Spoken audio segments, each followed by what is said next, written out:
El informe, periodismo científico.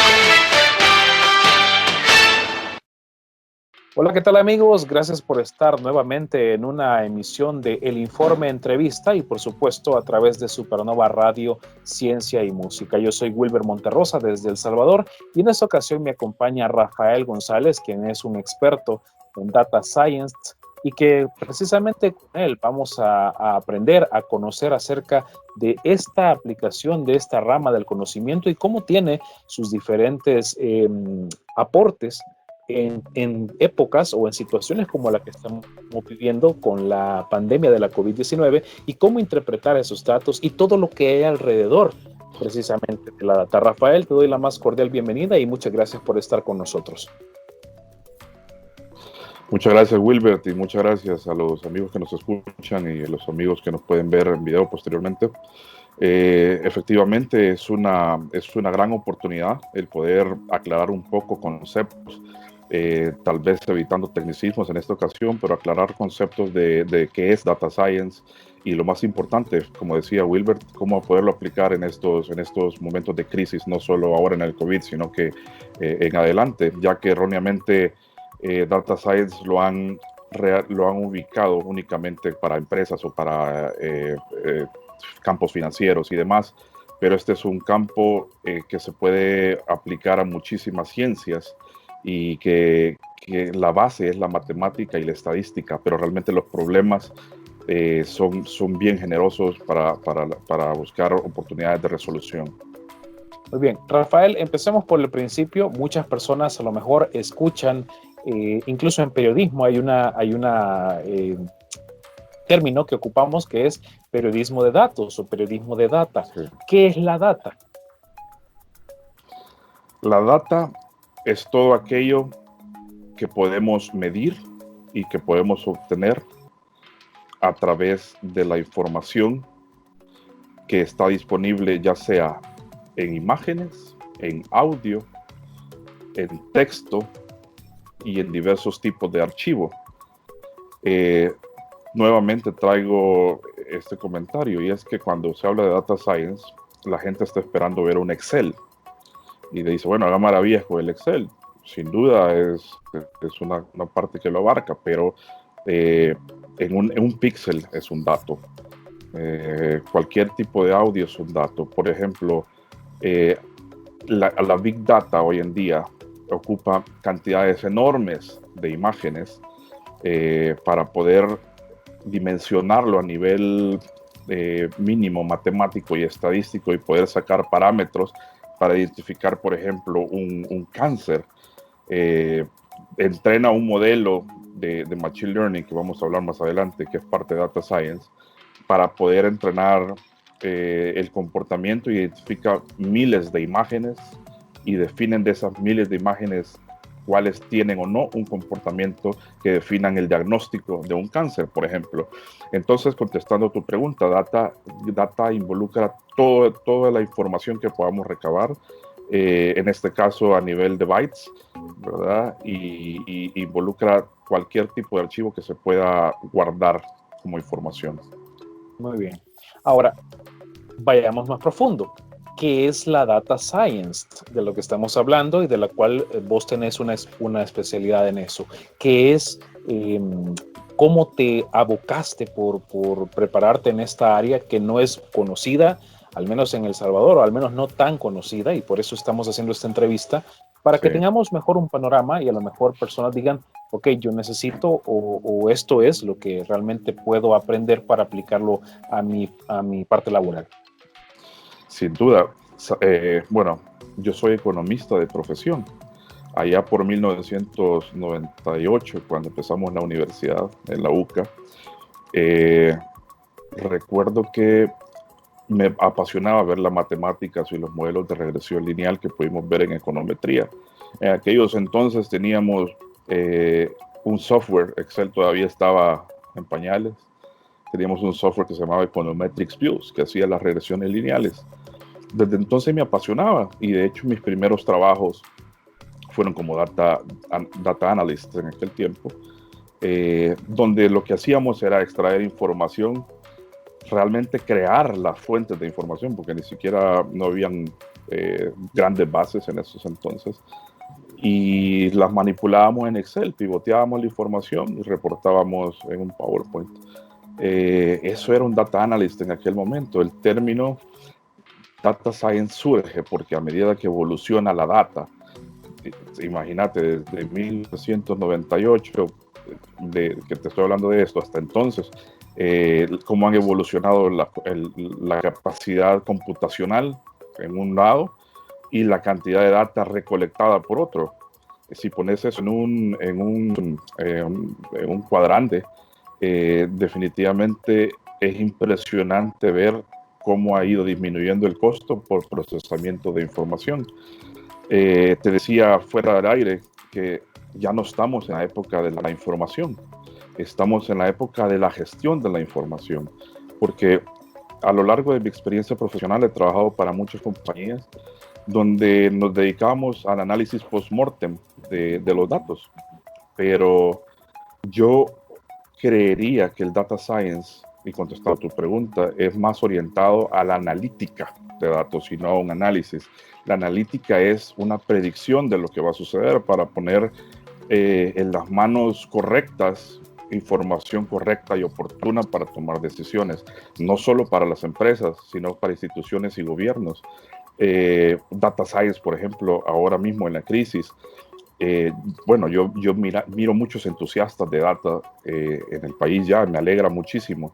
Sin embargo, lejos de ver un tableau o una presentación en PowerPoint con el mismo gráfico de la curva famosa de aplanamiento millones de veces, yo lo que quisiera ver es soluciones enfocando y prediciendo los recursos que se van a necesitar en hospitales, traduciéndolos en costos, tal vez estimando el número de medicamentos que vamos a necesitar, tomando la información poca que hay al momento, pero de otros países que nos llevan ventaja. Eso quisiera estar viendo en un análisis crítico de data science. He escrito un artículo al respecto también, tratando de crear esa conciencia, donde le pido realmente a las personas que sean críticos con la información que reciben y que no se conformen con ver un gráfico bonito, con ver una evaluación de un histograma o un gráfico de barra, dándote lo que posiblemente ya sabes o ya estimas, sino que vayan más allá, como te digo, pasen del análisis a la analítica, en el campo que sea. Muy bien. Rafael, el campo de la acción, lo mencionabas bien, se ha, pues en tiempo pasado únicamente creído que es para la parte financiera o la parte de mercadeo. Sin embargo, ahora, precisamente mencionando esta curva que estamos constantemente viendo en la televisión, en las cadenas nacionales de presidencia, también en las curvas, por ejemplo, de cómo pasa en otros países, en el mundo, esta pandemia. Esta información sin duda es poderosa porque permite tomar decisiones, adelantarnos para evitar o precisamente también nos permite también tener un panorama más profundo de lo que está pasando en determinadas regiones. Mencionabas algo importante en tu declaración anterior y es el comportamiento, es decir, de repente la curva nos da una proyección, es decir, hacia dónde va determinado comportamiento. La pregunta puntual en esto, ¿cómo nosotros ahora aquí en El Salvador podemos estar seguros o podemos interpretar sin tener mayor conocimiento como el que vos tenés de que las cifras que nos están compartiendo, sea por la pandemia o en otro caso económico, etcétera, son cifras apegadas a la realidad? Antes que nada, aclararte que este es muy mi punto de vista personal, y también hacer la mención que no soy epidemiólogo y por respeto a los compañeros epidemiólogos y especialistas en la salud, no voy a emitir juicio en la parte de epidemiología, pues en lo que yo creería que va la curva. Sin embargo, hablando meramente de datos, la curva que muestran actualmente en las cadenas nacionales y todo eso, me parece que sigue la misma lógica exponencial que las curvas descritas por otros países. Sí creo y se ha mencionado también mucho que no es que estemos aplanando la llaga, es que la exponencialidad de los casos están mermados porque tuvimos el tiempo necesario para poder reaccionar. No estoy acá para hablarte de si las medidas fueron o no efectivas, lo que sí sé que el comportamiento de la reproducción posiblemente la reproducción del virus no ha sido la misma que en otros países porque estábamos preparados. De eso, a que vaya a aseverarte de que va disminuyendo, creo que no me compete hacerlo cuando soy especialista, pero sí veo una correlación muy parecida a la de los demás países. Ok.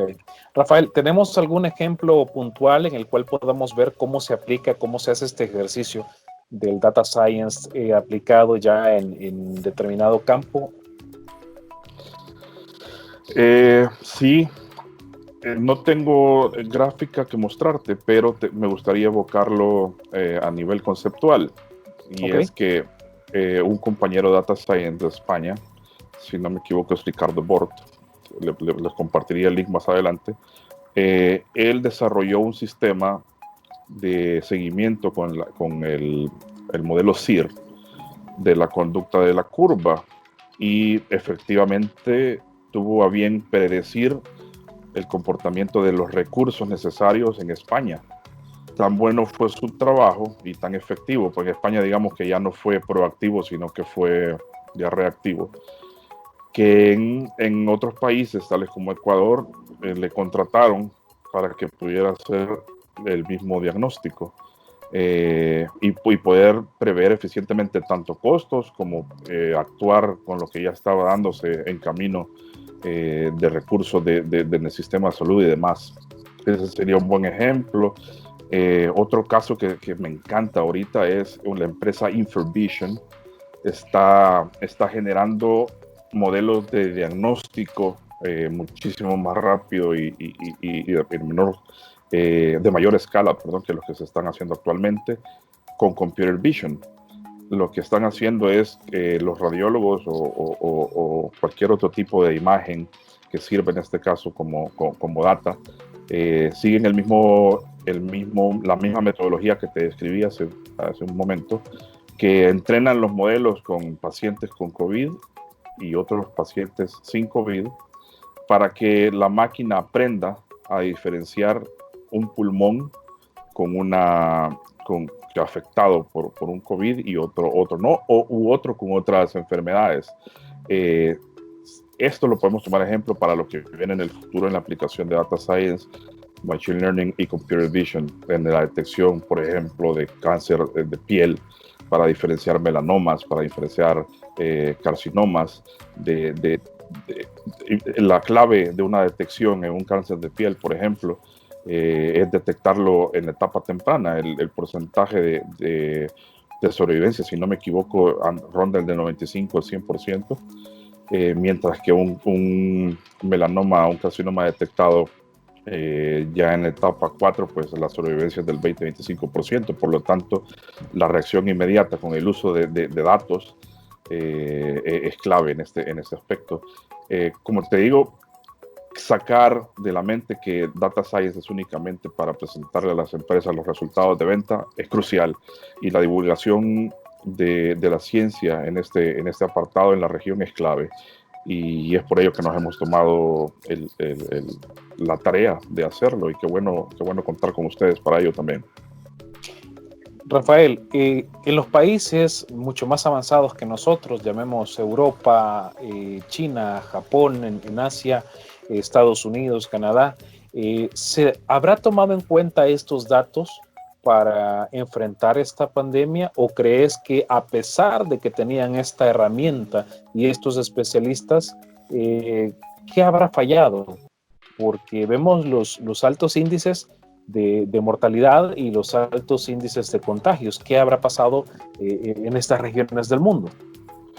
Sin duda se dieron cuenta. Las regiones, los países desarrollados tienen un equipo completo de Data Science y especialistas en sus ramas haciéndolo. Sin embargo, sí habían considerado, y me consta por entrevistas, incluso la de Bill Gates, que es famosa, hablando de una posible pandemia en el futuro, 2 años, 3 años atrás, y sí habían considerado pandemias y tenían modelos registrados, incluso hay muchos cursos de comportamientos de pandemias y la relación con la ciencia, pero no esperaban una evolución tan rápida como la que pasó con el COVID. No, nadie estaba prevenido para eso. Sí, la reacción, como te comentaba, en el caso de España con esta persona y en el caso de Ecuador, que lo contestó posteriormente, o sea, sí se dieron las reacciones, pero ya no hubo tiempo para poder reaccionar oportunamente. Te estoy hablando de la perspectiva de estimación de recursos, porque en la parte epidemiológica, como te digo, creo que poco o nada se podía hacer para prevenir, más que las medidas que ya estamos tomando y que tomamos a bien de parte del gobierno acá en El Salvador. Esta pandemia tomó por sorpresa a todo el mundo. Lo tomó por sorpresa en el sentido que prácticamente nadie estaba preparado. Lo vemos en la potencia más grande del mundo, que está con un sistema sanitario muy debilitado a partir de esa situación. Y veamos el caso de nuestro país, El Salvador. Vayámonos y salgámonos de un poco del aspecto salud y pasémonos al campo educativo. ¿Qué está pasando ahora con los sistemas educativos, con los muchachos que nadie se esperaba esto y ahora tienen que recibir sus clases en línea? Hay docentes que no estaban preparados, no solo a nivel de crear contenido para ocupar las tecnologías de la información y la comunicación, sino para interactuar a través de herramientas como por ejemplo Skype o Zoom, que están muy en boga en este momento. ¿Crees, que este manejo de la información y del aprendizaje a través de las tecnologías es sumamente necesario a partir de esta crisis en adelante? Sin duda, y no solo el manejo, sino que la percepción de nosotros como entes hacia la educación en línea.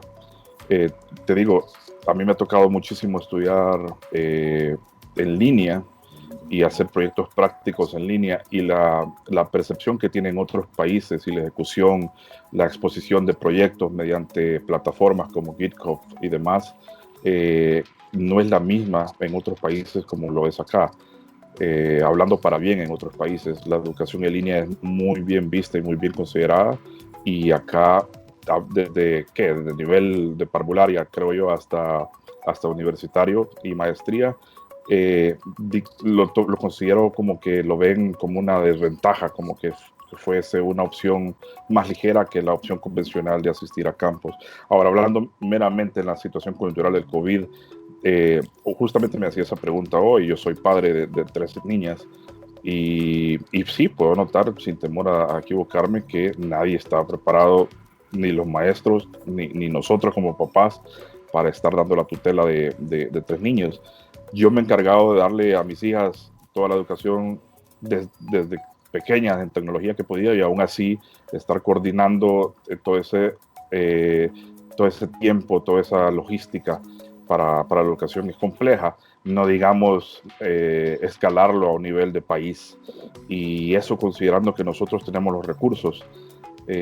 No sé cómo pues planean ejecutar una educación en línea en un país donde un gran porcentaje de la educación es educación pública, con poco acceso a computadoras y demás. Así que, contestando a tu pregunta, definitivamente el manejo debe ser más integral. La tecnología jugará un papel importantísimo siempre y cuando se haga de una manera considerada, ¿verdad? Y bien analizada de los recursos que cada quien puede echar a andar o no. Abono a tu respuesta y me traslado al campo de la educación superior, a las universidades. He estado monitoreando algunas universidades privadas y la pública de nuestro país, y he visto las quejas en los alumnos. Es decir, todo el mundo se está quejando de que primero o les están dejando muchas tareas, o segundo, que solo les mandan presentaciones en PowerPoint o les mandan PDF. Esto obviamente no es únicamente el uso de la tecnología de la información y la comunicación. Se necesita entonces que los maestros, que los catedráticos sepan de estas herramientas, cómo manejarlas, cuándo manejarlas. Como lo decías muy bien, no solo se trata de enviar información, sino de gestionar esa información. Y obviamente la data science y el machine learning nos ayuda para que estos docentes, y en este caso los jefes, los rectores, los decanos, tomen esa decisión de invertir en el recurso humano y en el recurso tecnológico para trasladarlo ya como algo fundamental dentro del proceso académico propio de esa etapa de los estudiantes universitarios. Sin duda hay mucho análisis que se podría hacer oportuno con Data Science en estos momentos para poder predecir los recursos que se van a utilizar en este ámbito también, Wilbert. Ok, bueno, Rafael, ya vamos casi llegando al final de nuestra entrevista y quisiéramos que también nos pudieras explicar para aquellos personas de nuestra audiencia que no están familiarizados, que a lo mejor empresas, empresarios, personas de algunas instituciones de gobierno que no saben cómo interpretar sus cifras, cómo manejar las cifras, ni siquiera cómo o a partir de dónde empezar a recabar cifras. Se mencionaba algo que, por ejemplo, para el reparto de los $300 decía, es que no hay un dato, es que no hay un censo actualizado. Ok, ¿qué hacer en este caso? Porque hay una crisis no solo de salud, sino una crisis económica que se trata de contener. Pasemos esto a cualquier otra de las áreas que puedan afectar la vida institucional o empresarial dentro del país. ¿Cómo y por dónde se puede empezar a tener una respuesta a partir de la data? Hay una frase de Deming que dice: sin data, tú eres alguien más con una opinión. Y eso es aplicable para todo. Data Science, Wilbert, tiene un ciclo lógico y respetable. Primero, entender el problema. Luego, recolectar la información. Luego, limpiar la información. Luego, analizar la información. Y por último, presentar la información. Y, si en el caso de Machine Learning, modelar e implementar. Y eso repetirlo N veces hasta que se considere una buena práctica. ¿Por qué te traigo esto? Y yo he tenido experiencias tanto con empresas como con instituciones que llegan y me dicen: mire, usted es Data Science y usted es ingeniero en inteligencia artificial, póngame su sello y que diga que nuestra empresa es de inteligencia artificial, o hágame, no sé, hágame alguna consultoría de Data Science. Disculpe, ¿cuál es el problema? O sea, ahí si su problema se puede resolver con una aplicación holística simple, ¿por qué tengo que aplicar la inteligencia artificial o Data Science? No hay que confundir y no hay que abusar que esté disponible Data Science para resolver todo tipo de problemas. Sí es muy útil, pero no debe ser aplicado para todo. Habiendo dicho esto y contestando tu pregunta, sí creo que una de las limitantes actuales, al menos hablando de la región, es que la información no se ha guardado o al menos no está accesible a la mano o disponible a las personas que podrían hacer análisis. Yo mismo me he encontrado con encuestas de la Digestic del 2016 queriendo hacer algún tipo de correlación económica.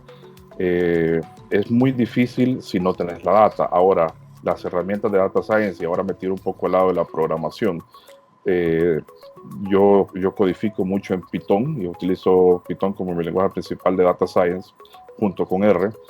Te permite hacer, en términos coloquial, web scraping o recolección de datos y big data desde cualquier fuente externa.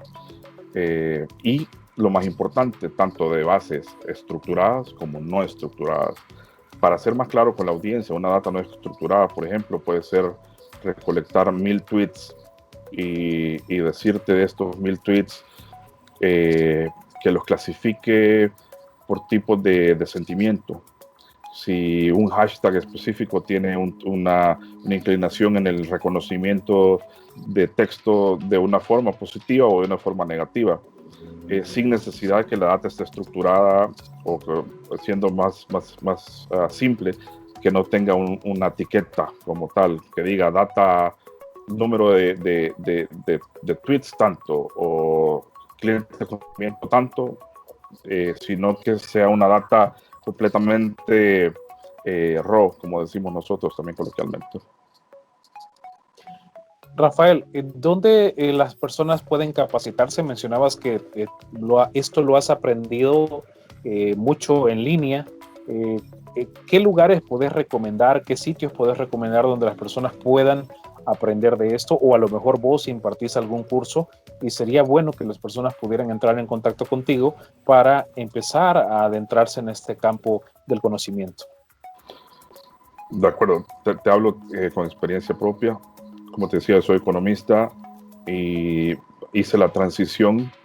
Regreso a estudiar de Dublín, Irlanda, y me doy cuenta en Irlanda que la mayoría de posiciones exigen cierto nivel de análisis de datos utilizando el lenguaje de programación Python.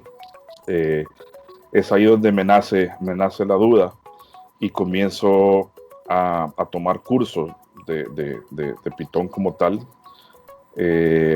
en Coursera. Yo me certifiqué en IBM en Python, en Machine Learning y en Inteligencia Artificial, como Data Science también. Y Coursera te ofrece una versatilidad de poder, es decir, si la audiencia no está 100% segura del camino que quiere seguir, puede empezar aprendiendo Python sin ningún problema o algún el lenguaje de programación de su preferencia y después migrar a lo que le apasione. En este caso, Coursera ofrece muchísimos campos como la medicina, como Data Analyst para Business. La mayoría de cursos están en inglés, pero creo que eso no va a ser un impedimento para muchos acá en el país. Y yo con muchísimo gusto estoy disponible para alguna mentoría sin ningún problema para quien así lo estime conveniente. También hay otra compañía de educación privada que se llama Udacity, que está en Mountain View, California. También ellos ofrecen la modalidad de Nano Degrees y es una modalidad buena porque te da la oportunidad de preparar tu portafolio a medida que vas aprendiendo en línea, porque no es lo mismo enseñar todos los diplomas de MOOCs y de demás información que te pueda dar o certificaciones, pero te vas a tu portafolio y has hecho 1 o 2 proyectos con suerte.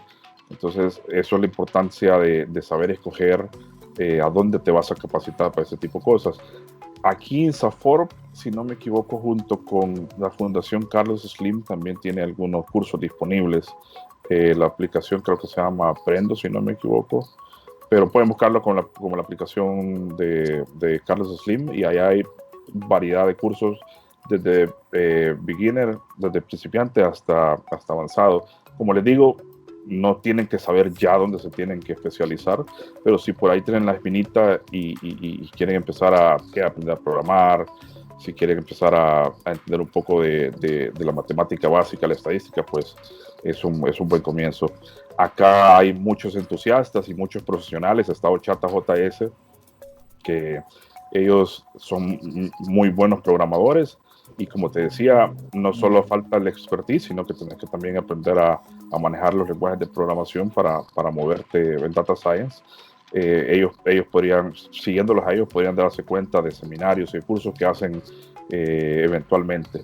Y por último, la última recomendación es vayan adecuándose a las nubes. Está de parte de Amazon, está AWS, de parte de Google está Google Cloud Platform. Pueden ir entendiendo un poquito más de ellos también en los cursos de Coursera. Y si ya están en un nivel cómodo para entender hacia dónde van a irse, pues pueden empezar a meterse a los grupos de Meetup de los mismos, de AWS y de Google. Aquí en San Salvador lo pueden encontrar sin problemas poniendo AWS o Google Platform en Meetup y con muchísimo gusto nos vemos por ahí. Muy bien. Rafael, de nuevo, muchas gracias. Ha sido enriquecedora esta plática contigo, esta entrevista. Y qué bueno saber que El Salvador cuenta con este perfil profesional dentro de sus filas, dentro de sus habitantes. Y qué bueno que lo podemos aplicar, no solo, como lo mencionabas, en el campo del mercadeo, de las finanzas, sino para el campo de la salud también. Y los estudiantes universitarios deberían tomarlo muy en cuenta, esta opción de prepararse para manejar los datos, para conocer los datos y saber entonces que podemos tener una herramienta muy útil extra de la preparación que ya pues podemos tener en esas casas de estudio superior. Esperamos contar contigo en una próxima ocasión. Las puertas del Informe y de Radio Supernova están abiertas para que podamos platicar en una futura ocasión. Encantado, Wilber. Muchísimas gracias por recibirme. Y solo despidiéndome con una otra frase de Deming: en Dios confiamos y todos los demás traigan data. Muy bien, muchísimas gracias entonces, Rafael, y gracias a ustedes por estar pendientes de El Informe, la entrevista y por supuesto a través de Supernova Radio, Ciencia y Música, porque sin ciencia no hay futuro. Yo soy Wilber Monterrosa desde El Salvador. Hasta la próxima. El Informe, periodismo científico.